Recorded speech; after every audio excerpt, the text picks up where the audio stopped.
কদমতলা থানার officer in charge শিবুরঞ্জন দের তৎপরতায় উদ্ধার 40 লক্ষ টাকার হেরোইন।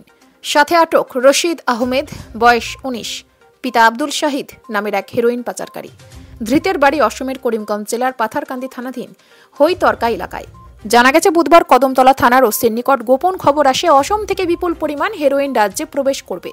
সেই খবরের উপর ভিত্তি করে ওসি দলবল নিয়ে থানা এলাকার হাফাইটিলা এলাকার কদমতলা চুরাইবাড়ির সড়কের উপর ওঁত পেতে বসে থাকেন। রাত আনুমানিক 8:15 নাগাদ কদমতলা অভিমুখে আসা রশিদ আহমেদ নামের পাথারকান্দির এক যুবককে আটক করে পুলিশ।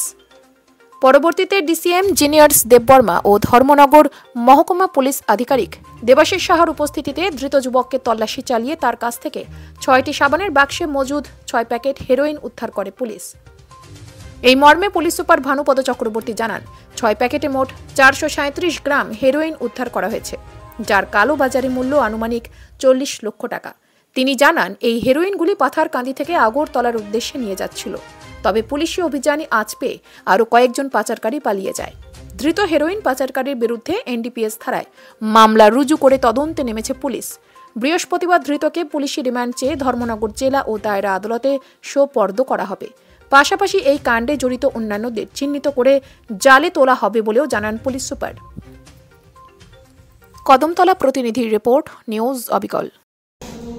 প্রথমে তো উত্তর ত্রিপুরাবাসীকে ধন্যবাদ জানাই, কারণ আমাদের রাজ্যের মাননীয় মুখ্যমন্ত্রী নেশা বিরোধী যে একটা অভিযানে ডাক দিয়েছিলেন ত্রিপুরাকে নেশামুক্ত করার জন্য, সেই অভিযানে আমরা উত্তর ত্রিপুরার জনগণ এবং পুলিশ আমরা সবাই কাজ করছি। আপনারা কাজ করছেন, ভালো ভালো নিউজ আপনারা করছেন।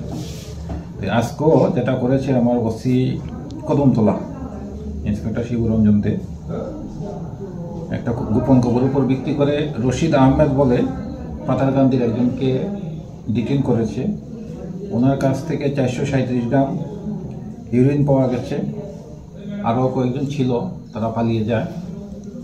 আমরা একটা কেস নিয়েছি কদমতলা থানাতে এনডিপিএস অ্যাক্টে।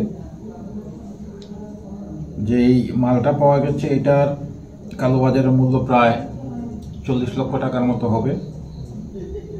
ইনভেস্টিগেশন চলছে। আর দ্বিতীয় প্রশ্ন যেটা বলছিলেন আপনি, যে এত কিছু ধরা পড়ছে তারপরে এগুলি চলছে, আসলে এই বিজনেসের মধ্যে লভ্যাংশ যেটা সেটা হলো খুব বেশি, আর এখন কনজিউমারও খুব বেশি হয়ে গেছে। আর যেগুলি আমরা সিজ করছি সেগুলিকে ট্রান্সপোর্ট করার জন্য কোনো পরিশ্রমের দরকার নেই। যেমন কাঠের ব্যবসা যদি করতে হয়, বড় বড় মালপত্র নিয়ে যেতে হয়, এটি ছোটো ছোটো ব্যাগের মধ্যে করে নিয়ে যায়। যেমন এখানে দেখুন কত টাকার মাল আছে। তো যেহেতু গোপনে সেই ব্যবসাটা করা যায়, আর কেউ যদি খায় সেও ধরার পড়ে না, তার জন্য এটা ব্যবসাটা বাড়ছে। আমরা যতই চেষ্টা করি, ওনারাও চেষ্টা করছে সেই ব্যবসা চালিয়ে যাওয়ার জন্য।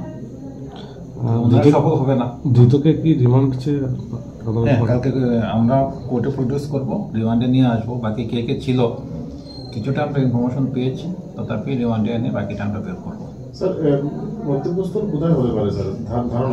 ইনিশিয়ালি যেটা বলেছে যে আগরতলাতে যাওয়ার কথা ছিল, পাথারকান্দির থেকে এসেছে আগরতলাতে যাওয়ার। আটক করা হয়েছে কোথায়?